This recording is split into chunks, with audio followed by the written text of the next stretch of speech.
pendidikan itu adalah mengajak anak kita itu untuk mencintai learning.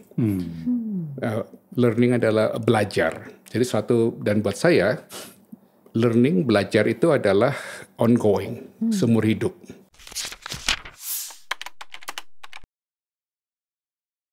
Salam Parbawa, kita bertemu lagi dalam lajur literasi.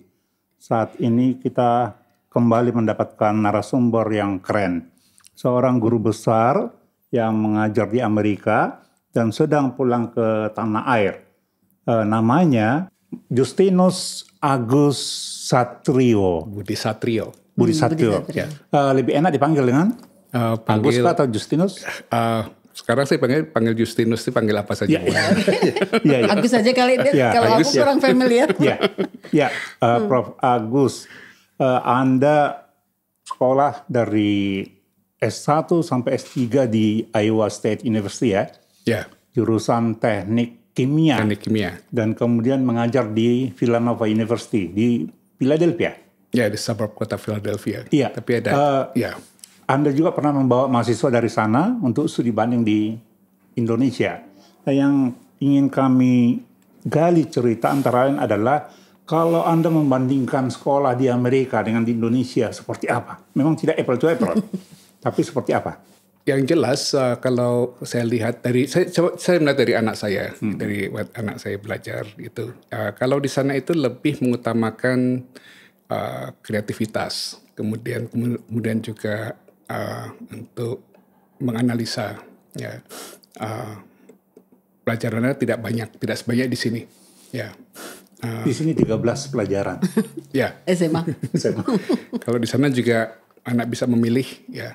Jadi saya rasa ada plus minusnya gitu. Kalau saya waktu ke Amerika pertama itu saya pengetahuan saya lebih banyak dari secara pengetahuan teori, pengetahuan tentang kimia, matematika. Saya sudah punya kalkulus. Itu saya lebih banyak, lebih kuat gitu. Tapi setelah saya berapa lama gitu, kelihatan bedanya. Saya pintar dalam arti saya tahu teori, tapi untuk mengevaluasi, menganalisa itu saya perlu banyak belajar kalah dibanding dengan mereka. Ya, tapi satu hal, Agus kan memang pintar dari SMA. Jadi kalau misalnya mereka satu sekolah ya? Iya, kami satu sekolah SMA 39. Ya, Jadi memang Cijantung. Ya. Jadi dari SMA kan udah kelihatan menonjol ya untuk pemahaman misalnya fisika, kimia dan sebagainya. Artinya kalau seorang Agus tidak merepresentasi siswa Indonesia yang rata-rata yang sekolah di sana gitu ya kan, karena memang tadi disebutkan kemampuannya pasti jauh lebih dibandingkan. Tapi umumnya kan kelihatan kita agak struggling ya kalau misalnya melanjutkan studi nih dari Indonesia dengan sistem pendidikan yang seperti ini, agak ada cultural shock gitu kan nggak sih? Dengan misalnya contohnya Agus mungkin bertemu dengan beberapa siswa Indonesia yang melanjut ya di sekolah di sana gitu. Kemampuannya gimana itu rata-rata ya? Anak Indonesia tidak kalah dalam kepintaran ya. Okay. Jadi dalam untuk mengerjakan tugas-tugas, dalam untuk belajar, kemampuannya tidak kalah. Ya. Mungkin yang agak kita ketinggalan itu adalah kemampuan komunikasi. Kemudian untuk bisa menjelaskan sesuatu dengan lebih in-depth. Atau kadang-kadang kalau orang Amerika itu, seringkali anak-anak Amerika itu pintar, walaupun mereka tidak tahu, tapi bisa berbicaranya itu banyak. Percaya diri mereka. Kalau saya, kalau tidak tahu, susah menjelaskannya. Gitu. Jadi seperti mesti harus tahu. Gitu. Jadi seperti itu. Jadi untuk kemampuan untuk seperti misalnya kita menjawabnya A, tapi mereka itu bisa misalnya ada menarik ke B, misalnya ada poin C gitu, walaupun mungkin tadinya tidak ada hubungan, tapi mereka hubungkan ke situ. Kalau saya dulu tahunya A, begitu. Tapi itu suatu hal yang saya belajar, gitu. Jadi mencari sesuatu yang tadinya seperti tidak berhubungan, tapi kita hubungkan seperti itu. Nah, itu apa karena sistem pembelajaran kita ya di sekolah yang doktrin ya, maksudnya one way gitu ya? Tapi kalau di Indonesia itu masih cenderung top down. Jadi guru seperti pemberi. Jadi dari atas ke bawah, murid duduk mendengar, begitu. Jadi tergantung, jadi guru bicara 40 menit kadang-kadang, atau jadi murid tidak aktif berpartisipasi. Nah kalau di sana itu cenderung diutamakan anak-anak itu berkreativitas. Sebagai contoh, anak saya tentang belajar sejarah, misalnya tentang sejarah perang revolusi, misalnya seperti itu. Nah, kalau untuk dapat tugasnya, anak kelasnya disuruh membuat suatu presentasi, seperti membuat diorama atau membuat gambar. Kemudian anak-anak itu disuruh maju ke depan, presentasi cerita gitu tentang perang revolusi, seperti itu. Jadi tidak seperti menghafalkan, perang ini terjadi tahun berapa, ini di tahun berapa, itu tidak seperti itu. Artinya interpretasi itu diapresiasi di sana ya. Betul. Bahwa sejarah ini tidak melulu tahun sekian gitu ya. Itu saya lihat itu sebagai cara untuk yaitu kembali untuk berkreativitas, untuk itu yang saya rasa masih perlu ditingkatkan. Tapi kekurangannya, mungkin yang dipelajari jadi tidak banyak. Gitu. Jadi kalau di Indonesia seperti saya bilang tadi, saya datang dari sini ke Amerika, pengetahuan saya lebih banyak. Jadi tahun pertama itu saya breeze through, mudah sekali. Banyak hal tapi serba sedikit ya di sini. Tidak dalam. Tidak dalam. Saya bilang kan itu tidak dalam. Itu seperti itu. Tapi juga mungkin dulu tuh karena kita memang tidak diajarkan untuk kritis ya. Jadi terutama di generasi kita ya kan. Kalau kita bertanya tentang sejarah, kita mau tanya lebih further gitu, pasti mereka bilang ini jangan-jangan ada cap-cap tertentu ya kan, yang komunis nih gitu kan. Ya nggak sih yang kita rasain. Kalau saya ingat dulu ini pelajaran fisika kita. Iya. Dapat guru SMA kan, guru fisika kita dulu itu kita disuruh mencatat rumus. Ya, yang penting kamu menghafal rumus. Iya betul. Gitu. Saya ingat tuh mencatat catatan kecil dari buku, menulis itu seperti itu.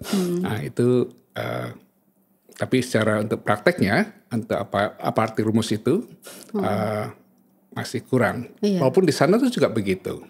Jadi itu tergantung gurunya. Tapi aku fisika kayak nggak pernah bisa nangkep karena itu kurang ya. Karena soalnya rumus-rumus aja yang kita hafal ya kan. Betul. Waktu itu ya. kan. Dan juga makanya saya sebagai hal yang saya sebagai saya katakan ya educator, itu saya selalu melihat bahwa pelajaran itu mesti ada hands-on learning-nya. Jadi seperti alasan saya seperti membawa mahasiswa saya ke Indonesia itu belajar bersama tentang agroindustri dengan mahasiswa lainnya. Kemudian saya ajak ke Bali tentang membantu petani coklat membuat seperti pengering coklat seperti itu. Mereka kembali bilang ke saya, wah saya ini belajar apa yang saya pelajari itu baru tahu. Oh ini fungsinya seperti ini, begitu. Jadi gitu. Jadi mesti ada aplikasinya. Itu seringkali yang itu masih kurang. Ya. Nah kembali ke pelajaran waktu SMA ya, SMP. Sejak lama ada kritik bahwa kebanyakan sebenarnya ya.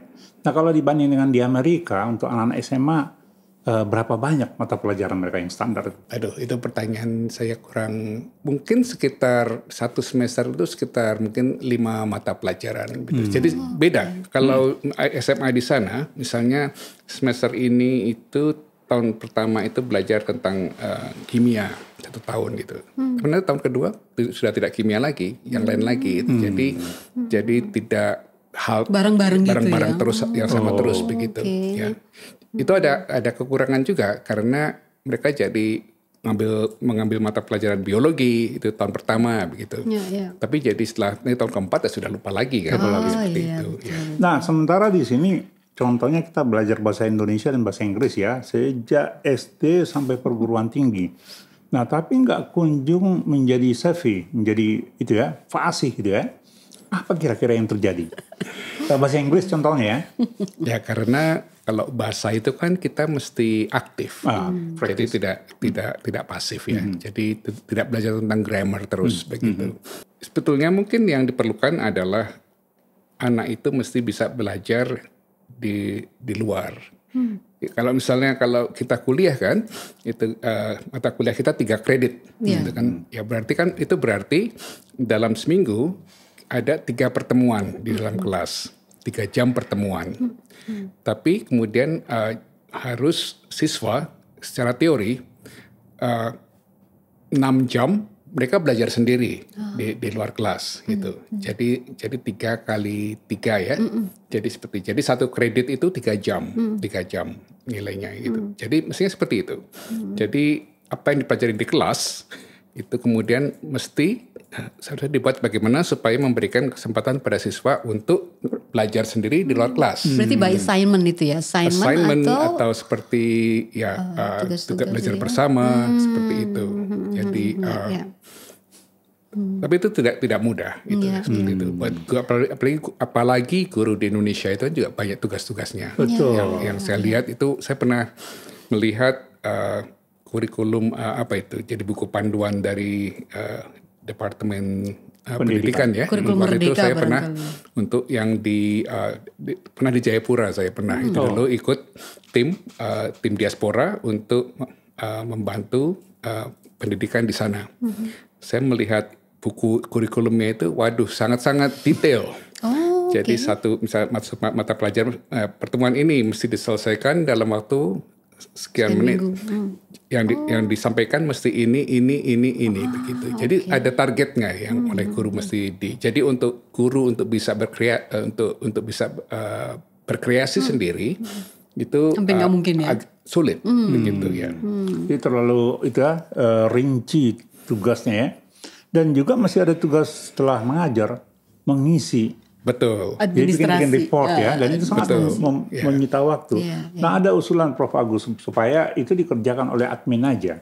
Jadi guru nggak usah direpotkan. Tapi kalau di Amerika gimana? Apa beban administrasi itu juga ada ke guru gitu ya? Biasanya hubungannya dengan tugas-tugas untuk murid-muridnya. Jadi seperti untuk tentang laporan perkembangan murid seperti itu. Tapi tidak misalnya laporkan ke Departemen Pendidikan, tidak seperti itu. Ya. Nah, dari dulu pendidikan di Indonesia ini kacau. Jadi bukan rahasia bahwa ganti menteri, ganti kebijakan. Indonesia pernah punya kurikulum terpadat sedunia yang tahun 74 itu ya. Nah, lantas kemudian ganti menteri diubah. Pernah misalnya CBSA, kurikulum cara belajar siswa aktif, ya. Jadi aktif siswanya, gurunya malas-malasan. Lalu ada juga setelah itu kurikulum sebelum Merdeka Belajar. Kurikulum 13 berbasis kompetensi. Nah itu pun gelap. Nah guru sendiri bertanya, yang harus punya kompetensi siapa? Kami kah atau siswa? Dan masing-masing menafsirkan. Nah yang sekarang yang dipraktekkan oleh Menteri Pendidikan Nadiem ya, sebelum beliau diganti adalah Merdeka Belajar. Sudah dijalankan tahun kedua ini, tapi semua serba abu-abu. Nah pertanyaannya adalah, apakah memang susah untuk merumuskan kurikulum yang diterapkan di satu negara, Prof? Itu pertanyaan yang dalam dan mungkin tidak mudah begitu menjawabnya. Karena kita harus ngopi untuk menjawab itu. Boleh ngopi dulu deh. Oke.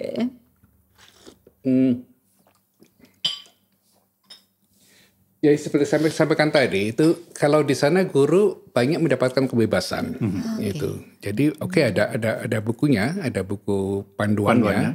Itu tapi tugas-tugas yang diberikan memang ada yang tugas diberikan, tapi bagaimana untuk guru memberikannya itu tergantung dari gurunya sendiri, kreativitas gurunya sendiri. Boleh menafsirkan itu. Betul, ya. Dan menafsirkan dalam arti ya mesti dalam ada batas-batasnya gitu. Mesti ada batas-batas kompetensi murid yang harus dicapai dari tiap mata pelajaran gitu kan. Ya itu. Mungkin karena saya tidak tahu banyak tentang yang di Indonesia, tapi kalau yang dari yang saya rasakan, yang saya lihat sepertinya itu terlalu banyak tugas-tugas yang beban yang guru harus kerjakan gitu. Belum lagi kualifikasi guru di sini. Karena umumnya yang menjadi guru bukan yang punya passion, tapi yang terpaksa. Gagal diterima. Karena gagal masuk di UGM, di ITB, di UI ya. Ya udah ke sekolah guru.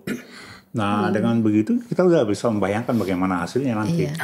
Satu hal yang di kurikulum Merdeka Belajar ini kan gini ya, Prof. Agus, jadi aku ngambil. Iyalah, bisa panggil Prof.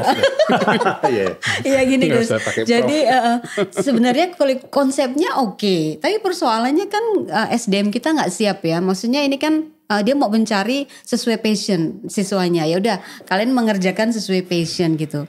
Nah, yang nggak match adalah ketika mereka masuk perguruan tinggi, yang dites itu akademik gitu loh. Ya fisika, ya matematika, ya kimia. Sementara mungkin ketika dia SMA passion dia gambar ya kan, meski dia IPA gitu.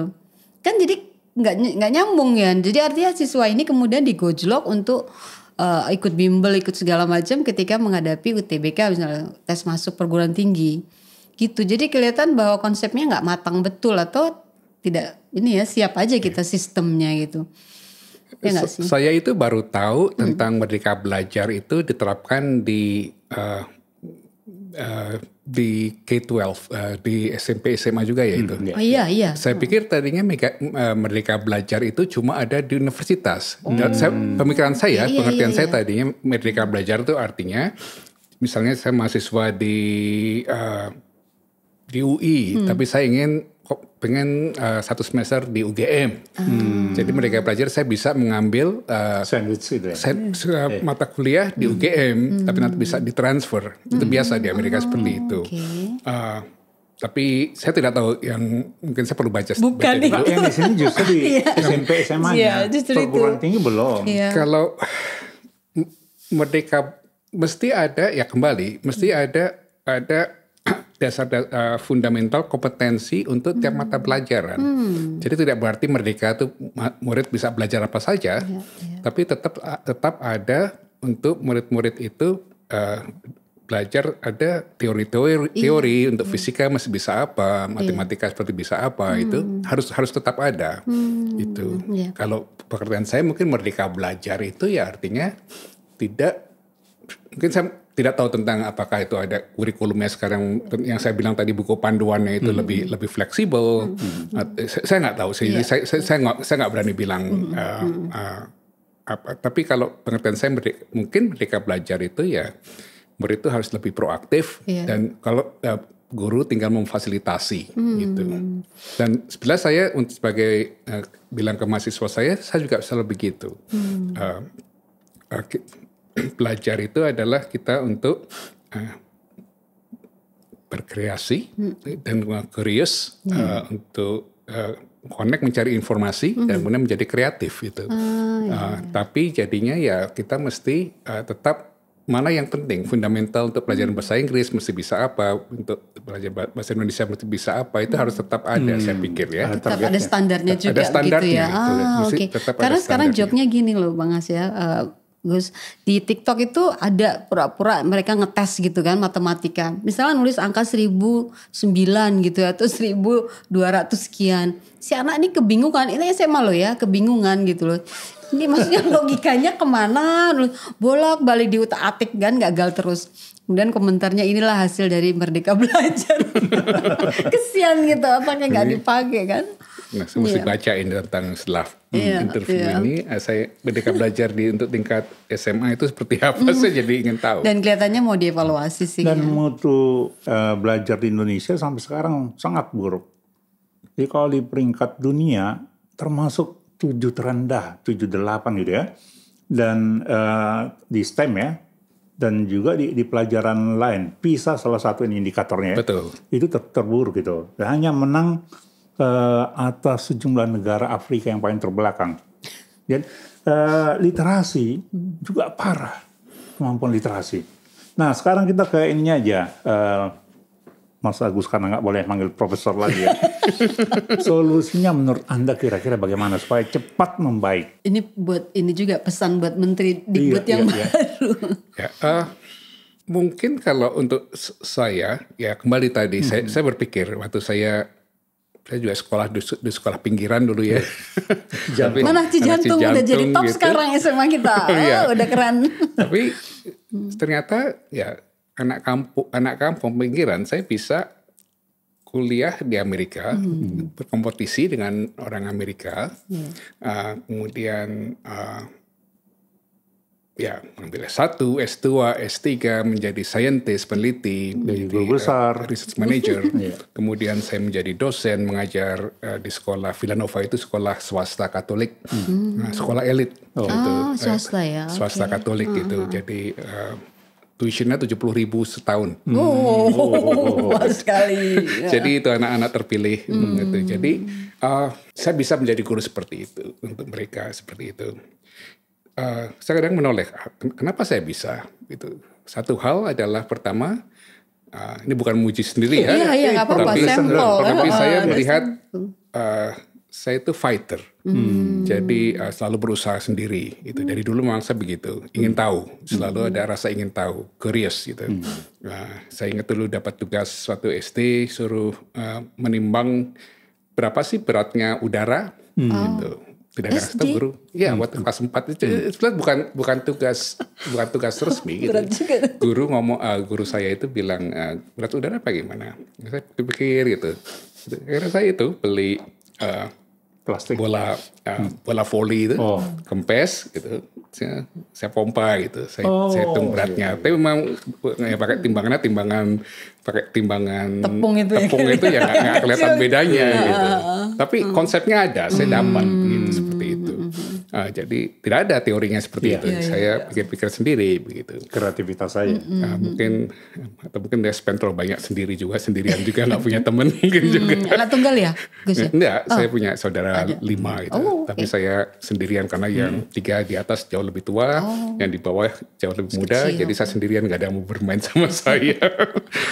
Ya, tapi ya itu. Jadi buat saya pendidikan itu adalah mengajak anak kita itu untuk mencintai learning.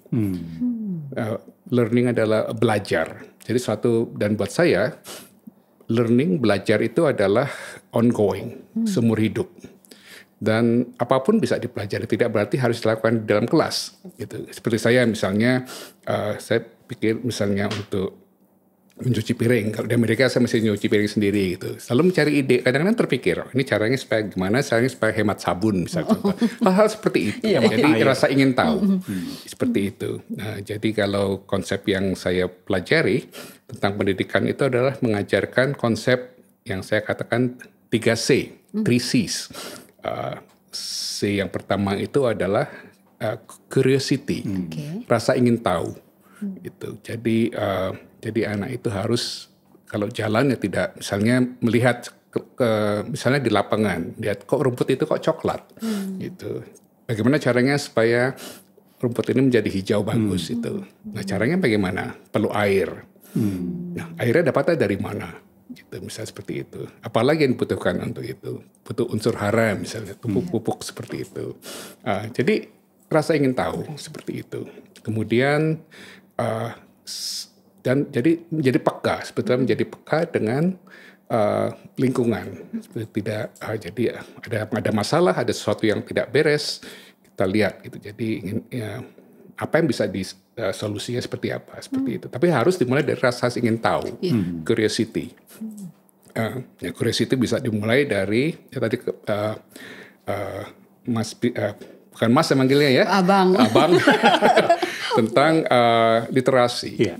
Kita sangat tidak diajarkan untuk gemar membaca dari kecil. Itu harus kita akui itu. Kita tidak kalau anak-anak di sana itu dapat tugas 1 semester itu mesti membaca sekian buku. Sejak kapan tuh, kelas berapa? SD dari kan? SD. Harus setiap liburan musim panas mereka sama sekolah itu diberi tugas untuk membaca buku. Gitu. Jadi tiap tahun itu ada sejumlah buku yang harus mereka baca. Wajib dibaca itu. Gitu. Jadi dan dibuat resumenya enggak atau dibuat dikasih tugas, dikasih membuat resume atau membuat laporan atau kemudian share ya, entah apa bentuknya. Tapi itu Indonesia sangat kurang. Gitu. Jadi kita kurang gemar membaca, malas membaca. Ya. Itu C yang pertama. Yang kedua? Yang kedua itu connectivity. Jadi sekarang ini informasi banyak, apalagi zaman internet ya. Ada sesuatu, ada masalah misalnya, itu informasi dari sisi kanan, dari kiri, kemudian dilihat dari berbagai sudut, kemudian mengkoneksi, mengumpulkan informasi tersebut, kemudian menganalisa, kemudian dan membuat solusi itu. Jadi dan itu masih sangat kurang dan terbukti tidak di Indonesia, bukan masalah Indonesia saja, itu masalah di mana-mana. Itu skill berarti kan Gus? Itu suatu skill, iya kan? sebetulnya. Terus dipelajari ya. Jadi ya, contohnya misalnya mendapatkan berita. Saya lihat seringkali orang dapat berita entah dari mana sumbernya, mereka tidak peduli. Yang mereka terima itu dianggap berita benar. Mereka tidak tahu sumbernya dari mana.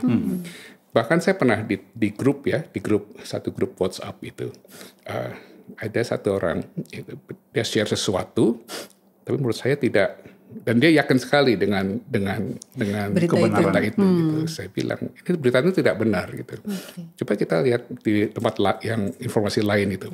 Wah, tapi saya tidak punya waktu untuk mencari informasi dari sumber-sumber yang lain. Gitu. Padahal di handphone kamu tinggal Google saja keluar tuh dari berbagai sumber gitu. Jadi itu kembali. Karena itu sangat mudah didikte oleh algoritma ya. Sangat mudah itu. Jadi itu kemampuan untuk menganalisa. Gitu. Jadi seringkali kan masyarakat mudah dipengaruhi oleh isu-isu tertentu yang belum tentu benar. Gitu. Jadi itu mencari connectivity, mengumpulkan informasi, kemudian menganalisa. Dan C yang ketiga adalah creativity, jadi berkreativitas. Jadi selalu berpikir apa solusinya, gitu. Ada masalah apa solusinya. Jadi tidak ada masalah cuma komplain atau seperti yang saya dengar saya sampai capek emosi di gitu ya kan. Selalu masalah dan itu selalu bilang inilah Indonesia. Tapi saya selalu berpikir solusinya apa lah gitu. Jadi menurut saya itu adalah intinya dari learning adalah 3C itu, dan itu bisa diterapkan di mana saja di tiap mata pelajaran. Saya bilang ke mahasiswa saya, kamu bisa belajar tentang dinamika fluida itu di YouTube. Banyak guru video-video yang gurunya tuh jauh lebih pintar dari saya dalam memberikan itu. Tapi di dalam kelas yang penting adalah bagi kamu untuk bagaimana caranya untuk menggunakan teori ini dan aplikasinya apa. Kemudian untuk kemampuan berkomunikasi, kemudian tukar pikiran, seperti itu.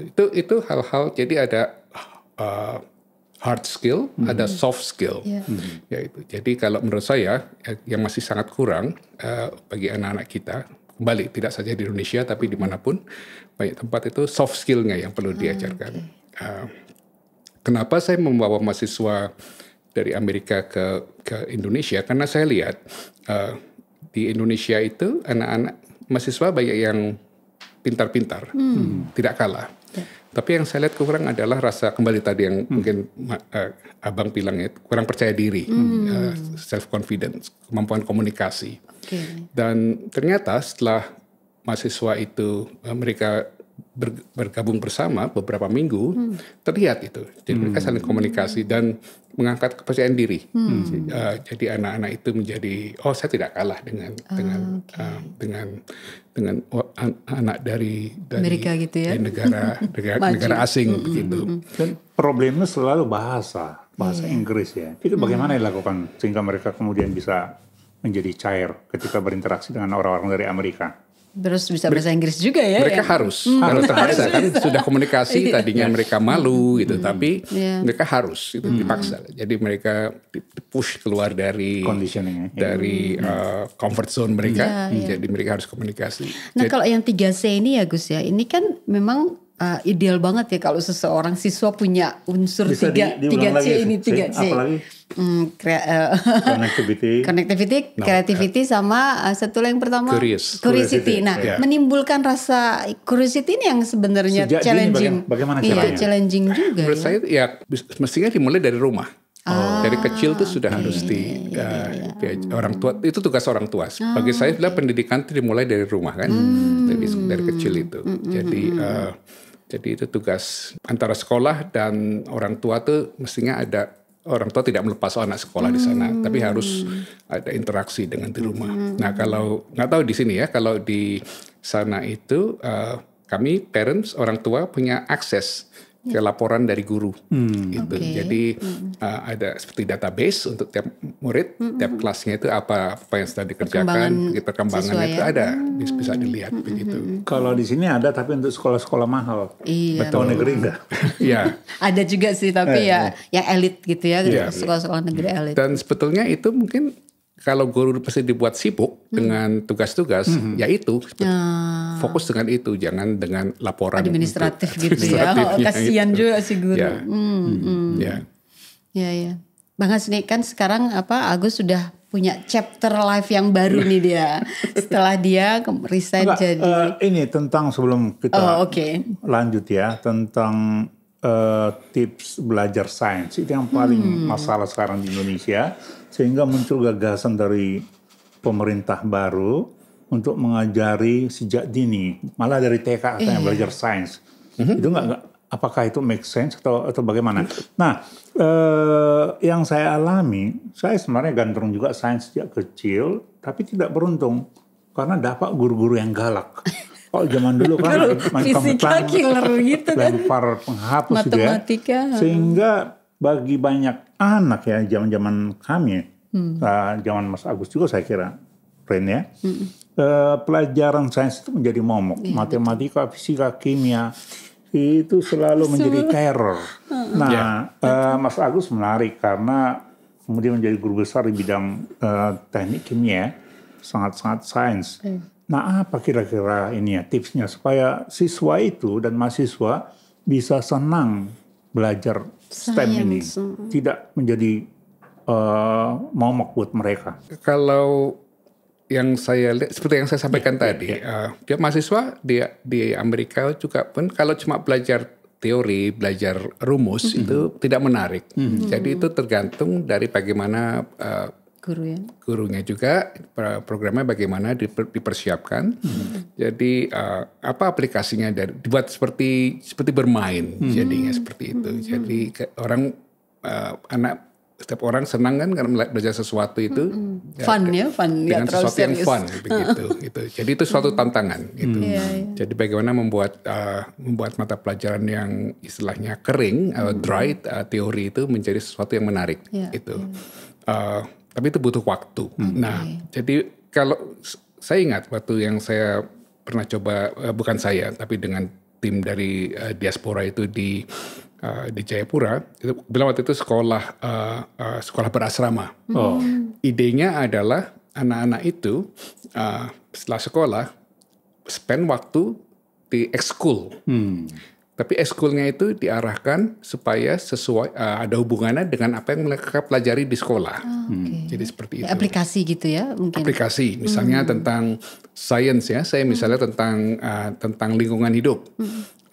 Kemudian tentang pemanfaatan sampah seperti itu misalnya, jadi dari sampah dipilih-pilih, dari sampah basah, misalnya sampah makanan, sisa makanan itu bisa membuat teknologi dengan membuat biogas misalnya. Kemudian sampah plastik, apa yang bisa dibuat dari plastik? Mungkin bisa dijadikan bahan bakar, bisa mungkin dijadikan bahan untuk menjadi seperti material untuk bangunan, seperti hal-hal seperti itu.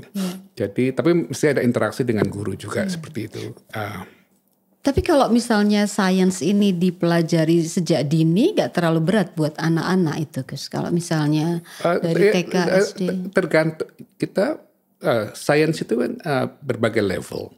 Jadi bisa dimulai dari sesuatu, dari anak misalnya untuk supaya curious, anak TK. Kita ajak ke lapangan, kita ajak ke sawah. Nggak harus teori fisika, kimia dan sebagainya. Itu jadi menciptai rasa ingin tahunya. Betul. Kita explore. Itu menarik gitu. Jadi sudah disiapkan. Kan ada yang sekolah alam. Jadi selalu untuk mengeksplorasi gitu seperti itu. Nah tadi Mas Agus menyebut kegiatan diaspora yang di Papua ya. Saya langsung ingat sama Profesor Yohanes Surya. Barangkali pernah dengar namanya. Nah, eksperimen beliau menurut saya sangat menarik karena dia mencari anak Papua yang dianggap paling terbelakang dan kemudian dididik dan mereka kemudian bisa gemilang di fisika, matematika dan ada yang ikut olimpiade ya. Nah, kenapa itu nggak dijadikan itu model ya untuk mengenalkan sains ini ke publik luas di Indonesia. Praktis beliau itu jalan sendiri dan tidak respons oleh. Yaitu kalau saya bilang pendidikan itu adalah seperti kan kalau istilahnya it needs entire village to grow a child. Jadi kalau jadi kita semua itu mesti usaha bersama. Dalam arti tidak seorang guru tidak jalan sendiri gitu atau saya mesti coba sendiri. Tapi harus ada program yang terintegrasi itu dan tidak saja dari pemerintah tapi juga dari mungkin itu jadi tujuan kenapa saya waktu itu mendirikan company itu tujuannya seperti itu. Tapi itu kembali, jadi mesti ada program-program yang terarah, terintegrasi, dan mungkin yang membuat peraturan itu juga mesti orang yang mengerti tentang pendidikan. Nah, jadi seperti itu.